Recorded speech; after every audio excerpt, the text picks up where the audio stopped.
नमस्कार दोस्तों, स्वागत है ज्योग्राफी के नए लेक्चर में। तुमने पुराने लेक्चर में अरावली के बारे में देख लिया है और मालवा प्लेटू के बारे में देख लिया। अब हमारा जो नेक्स्ट टॉपिक है वो विंध्या पर्वत श्रेणी। ठीक है, मैप में समझते हैं। देखिए, ये अरावली का क्षेत्र है। ये आपका नीचे क्या है? मालवा प्लेटू वाला एरिया, जहां से कौन कौन सी नदियां बह रही है, चंबल सिंध बेतवा के बेसिकली। उसके जस्ट नीचे आप देखेंगे यहाँ विंध्या रेंज है। इस एरिया में क्या विंध्या रेंज है, यानी विंध्या माउंटेन्स है, विंध्य पर्वत। ठीक है। और इसी विंध्य पर्वत का एक्सटेंशन है, मैं यहाँ बता देता हूँ। मैप में थोड़ा सा बना देता हूँ, वो ज्यादा इजी क्लियर हो जाएगा। वैसे वो भी क्लियर ही है। क्या यार, पोलियो वाला भारत बन रहा है भाई। प्रैक्टिस करनी पड़ेगी। गड़बड़ हो रहा है सब।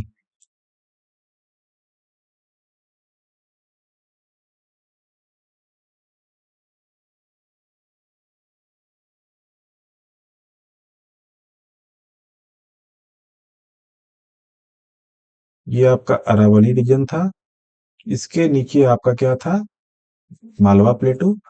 और यहाँ पे क्या है ना, विंध्या पहाड़ियां, Vindhya mountain range. Vindhya mountain range या विंध्या कहते हैं। ये क्या है? विंध्या। विंध्य। विंध्य पहाड़ियां। और इसी का एक्सटेंशन आपको यहाँ पे मिलेगा, छोटा सा एक्सटेंशन है, जिसको बोलते हैं कैमूर हिल्स। मतलब कैमूर की पहाड़ियां। कैमूर कहाँ पड़ता है? कैमूर एक डिस्ट्रिक्ट है बिहार में, ठीक है, जिसको भभुआ भी कहते हैं। तो कैमूर की पहाड़ियां इसी विंध्या पर्वत की, कहते हैं ना, एक्सटेंशन है। तो अब सवाल ये उठता है कि भाई ये विंध्या पर्वत कैसे बना? हमने देख लिया मालवा प्लेटू कैसे बना, अरावली के बारे में देख लिया, और हम देखेंगे कि विंध्या पर्वत कैसे बने। कैसे समझिए, कहानी से समझिए। मान लीजिए कि एक समतल भूमि थी। ठीक। कुछ ऐसा हुआ, कुछ ऐसा हुआ, just for the sake of imagination मान लीजिए, कुछ ऐसा हुआ कि ये वाला जो क्षेत्र है, यहाँ पे कुछ प्रेशर पड़ा, और इस वाले क्षेत्र पे थोड़ा सा प्रेशर पड़ा। तो क्या हुआ? ये वाला हिस्सा कुछ ऐसे उड़ जाएगा, और ये जो बीच वाला हिस्सा है वो एज इट इज रहेगा। और ये वाला हिस्सा क्या है? ये भी थोड़ा हल्का सा ऐसे उड़ जाएगा। उठ गया। तो ये हो गया आपका विंध्या, और ये हो गया आपका सतपुड़ा। यानी जो विंध्या क्या है, वो अपवर्प माउंटेन है। मतलब ये कोई प्लेट टकराने से नहीं बना, ये नीचे से फोर्स लगा तो जो जमीन थी ना वो ऊपर उठ गई। तो वो, जैसे ये प्लेन जमीन थी, बीच से फोर्स लगा तो वो वाली जमीन, वो वाला हिस्सा ऊपर उठ गया। ये हिस्सा तो ऊपर उठ गया, लेकिन अगल बगल का क्षेत्र क्या है? वो तो आज भी समतल है, उस समय समतल था। ये हिस्सा जो ऊपर उठा, ये कहने को एक तरह से कह सकते हैं ना कि ये पहाड़ के रूप में ऊपर उठ गया। ऐसा ही कुछ कहानी है विंध्या की। तो ये जो हिस्सा था ना, ये ऊपर उठ गया, सतह से ऊपर, नीचे से फोर्स लगा। ठीक है, भूपरपट्टी के नीचे से। तो इन्हें कहते हैं अपवर्प माउंटेन। तो विंध्या की खासियत क्या है? देखिए, विंध्या जो रेंज है ना, इसकी दो खासियत है। पहली खासियत, सबसे इंपॉर्टेंट खासियत, जैसे मैंने आपको बताया था कि जो अरावली है वो क्या है? जल विभाजक। क्योंकि इधर की नदियां इधर बह रही हैं और इस तरफ की नदियां इस तरफ बह रही हैं, बे ऑफ बंगाल में जा रही हैं, और इधर की नदियां कहाँ जा रही हैं? गल्फ ऑफ खंबात यानी अरेबियन सी में जा रही हैं। उसी तरह जो इसके नीचे ये जो विंध्या रेंज है ना, ये भी वाटर डिवाइड है। वाटर डिवाइड कैसे है? कि इधर इसके ऊपर की नदियां, चंबल, सिंध, बेतवा, केन, ये उधर बह रही हैं, और इसकी जो नीचे नदियां हैं, यानी जो नर्मदा नदी है, वो इधर बह रही है। ठीक।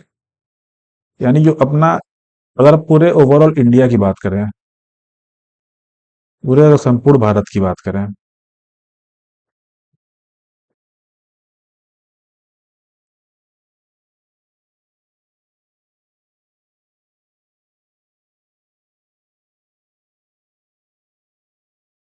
मैप बनाने में थोड़ा टाइम लगता है, दिक्कत ये है।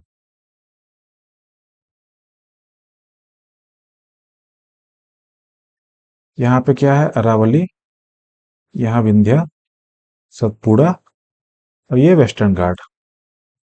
ये आपका है पूरा एरिया जल विभाजक। ठीक। क्योंकि अरावली की तरफ क्या है, जो नदियां हैं उनका डायरेक्शन बिल्कुल डिफरेंट है कि नहीं? बिल्कुल है। यानी इधर की नदियां इधर बह रही हैं, इधर की नदियां इधर बह रही हैं। विंध्या ने क्या किया, इसकी नदी ऊपर की चंबल सिंध बेतवा का इधर बह रही है, इसके बीच की जो नर्मदा इधर बह रही है। उसी तरह जो वेस्टर्न घाट है, पश्चिमी घाट, इधर की नदियां इधर बह रही हैं, अरेबियन सी में जा रही हैं। और इधर की नदियां गोदावरी, महानदी, कृष्णा, कावेरी इधर बह रही हैं, बे ऑफ बंगाल में। यानी ये जो हिस्सा है पूरा, ये क्या है, जल विभाजक। तो विंध्या ने क्या किया, विंध्या क्या है, जल विभाजक। और इसका क्या रोल है, जो विंध्या माउंटेन है ना, इसको कहते हैं कल्चरल डिवाइड। ये सांस्कृतिक विभाजक भी है, क्योंकि जो भारत है, let me add the map, मैं ऐड मैप ऐड कर दूं तो उसको ज्यादा क्लियर होगा पिक्चर समझने में। आपने नाम सुना होगा ना, उत्तर भारत का कल्चर, दक्षिण भारत का कल्चर।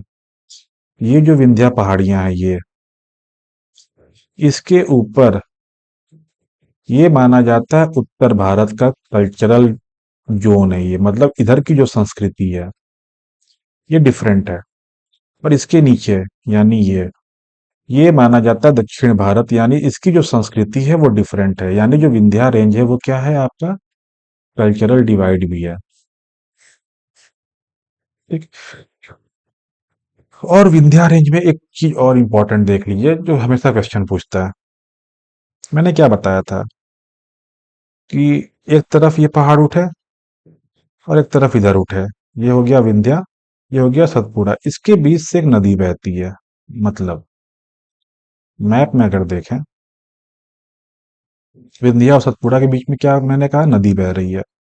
ये नदी कौन सी है जो इन दोनों के बीच बह रही है? ये नदी है नर्मदा। ठीक है। देखिए, ये विंध्या रेंज है आपका, और ये सतपुड़ा रेंज है। इसके बीच से एक नदी बह रही है जिसको बोलते हैं नर्मदा नदी। यानी ऊपर विंध्या रेंज है, नीचे सतपुड़ा रेंज है, और बीच से एक नदी बह रही है। यानी ये हिस्सा तो क्या हुआ है, ऊपर उठा हुआ है। ये हिस्सा ऊपर उठा हुआ है। बीच में जो एरिया था उसको बोलते हैं भ्रंश घाटी, रिफ्ट वैली। तो जो नर्मदा है ना, वो विंध्या और सतपुड़ा के भ्रंश घाटी से बहती है, रिफ्ट वैली। ठीक। तो दक्षिण भारत में दो नदियां ऐसी हैं, दो प्रमुखता दो नदियां ऐसी हैं जो पूरब से पश्चिम की तरफ बहती हैं। एक होगी नर्मदा, एक उसकी जो विंध्या और सतपुड़ा के बीच में बहती है। और सतपुड़ा के जस्ट नीचे दक्षिण में एक नदी है ताप्ती, जिसको इंग्लिश में तापी कहते हैं। ये भी पूरब से पश्चिम बह रही है। बाकी जो सारी नदियां हैं ना दक्षिण भारत की, वो कहाँ बहती हैं, पूरब की तरफ, और जाए कहाँ गिरती हैं, बंगाल की खाड़ी में।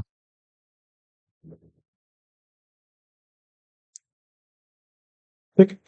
तो नदियों के बारे में मैं अपवाह तंत्र यानी जो प्रवाह तंत्र है, यानी जो ड्रेनेज सिस्टम है, उसमें डिस्कस करूंगा। तो फिलहाल इतना डिस्कशन विंध्या के रिस्पेक्ट से कंप्लीट है। थोड़ा बात कर लेते हैं छोटा नागपुर प्लेट्यू की, कि आखिर जो छोटा नागपुर प्लेट्यू है उसकी क्या खासियत है, उसको भी थोड़ा कवर कर लेते हैं। छोटा नागपुर प्लेट्यू,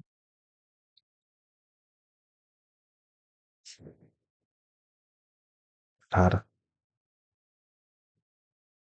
जो आपका बेल्ट है ये, झारखंड वाला, बेसिकली झारखंड वाला, ठीक है। जो आपका ये वाला क्षेत्र है,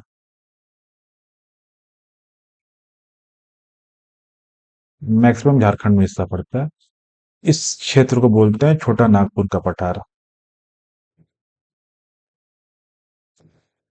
तो जो छोटा नागपुर का पठार है ना, इसको बोलते हैं mineral heartland of India.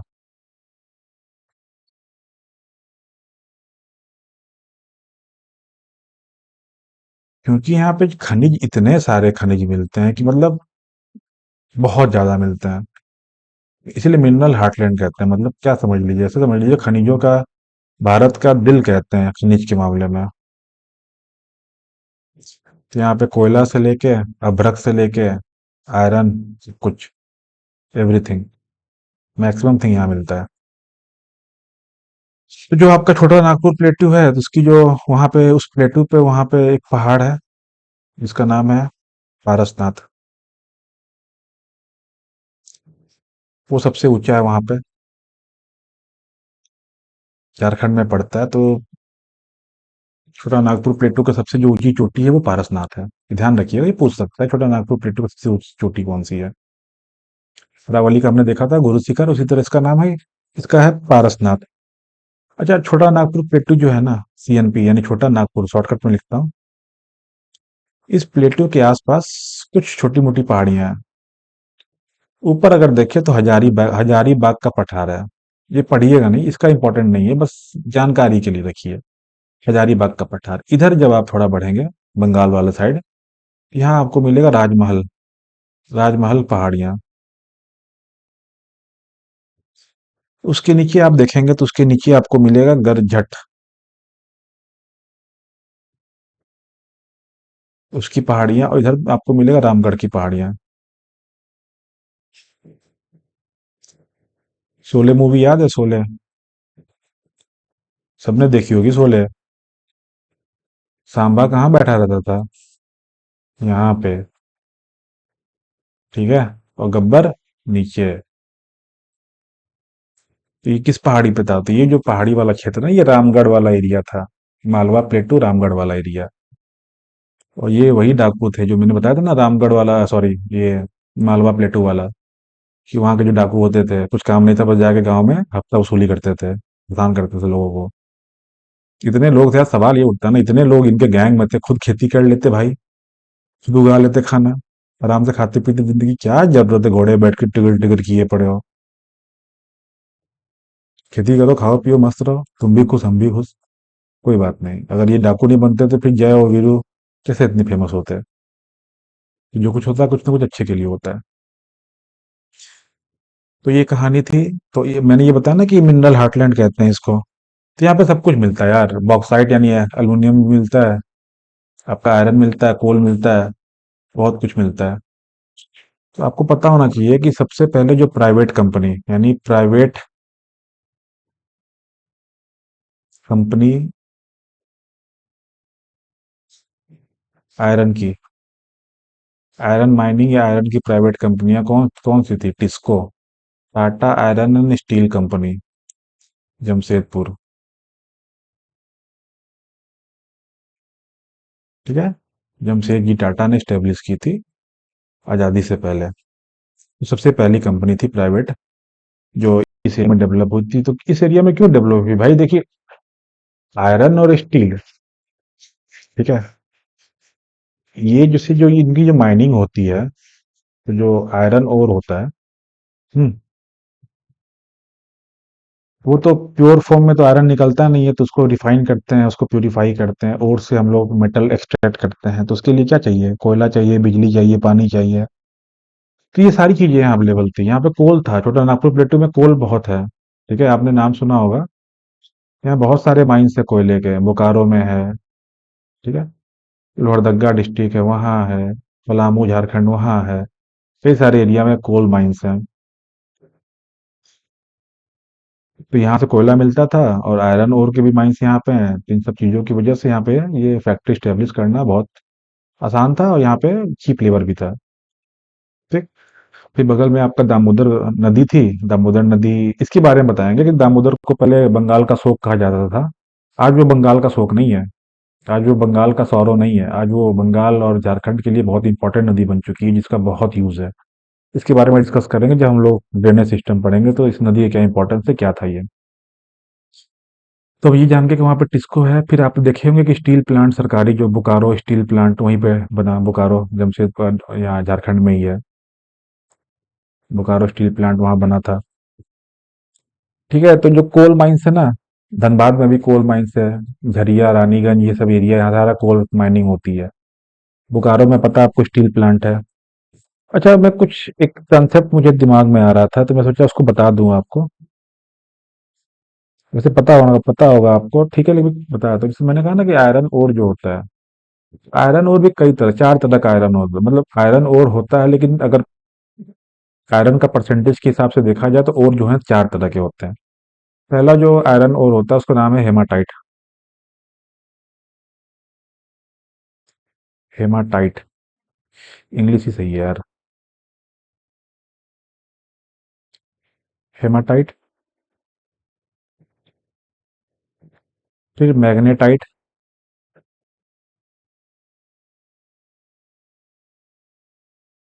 Limonite और सिडराइट।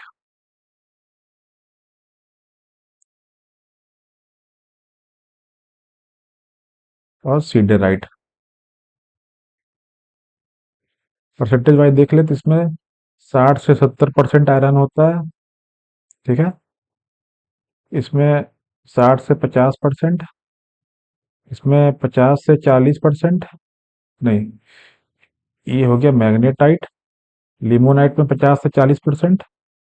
सिडराइट में 10 से 40%। ये होता है इनका percentage of iron in the ore. ठीक। उसी तरह जो कोल होता है, कोल भी चार तरह से इसके जो ओर होते हैं, यानी कोल, ओर तो नहीं कहेंगे, कोल कोई वो नहीं है, लेकिन कोल क्या है, कोल चार तरह के कोल पाए जाते हैं भारत में। सबसे इंपॉर्टेंट है एंथ्रेसाइट। फिर बिटुमिनस।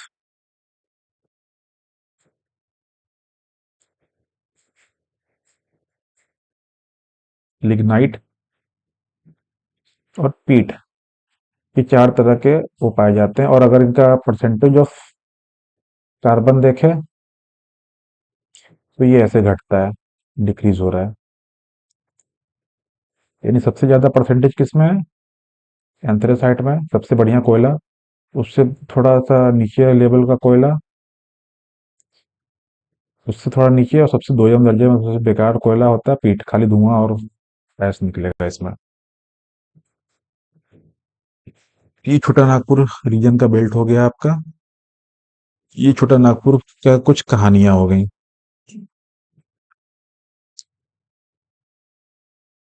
और तो मुझे नहीं लग रहा है इसमें कुछ इंपॉर्टेंट है एग्जाम पॉइंट ऑफ व्यू से। बाकी यहाँ जो खनिज पाए जाते हैं, कौन कौन से खनिज है, कौन कौन से माइंस हैं, ठीक है, कौन कौन से फेमस लोकेलिटी है वहाँ पे, जैसे कि आपने नाम सुना होगा, कई सारे माइंस यहाँ पाए जाते हैं। अच्छा, एक चीज और बता दो, जैसे मैंने नाम लिया था कि बोकारो स्टील प्लांट यहाँ बनाया गया था सरकार के द्वारा। प्राइवेट कौन सा था?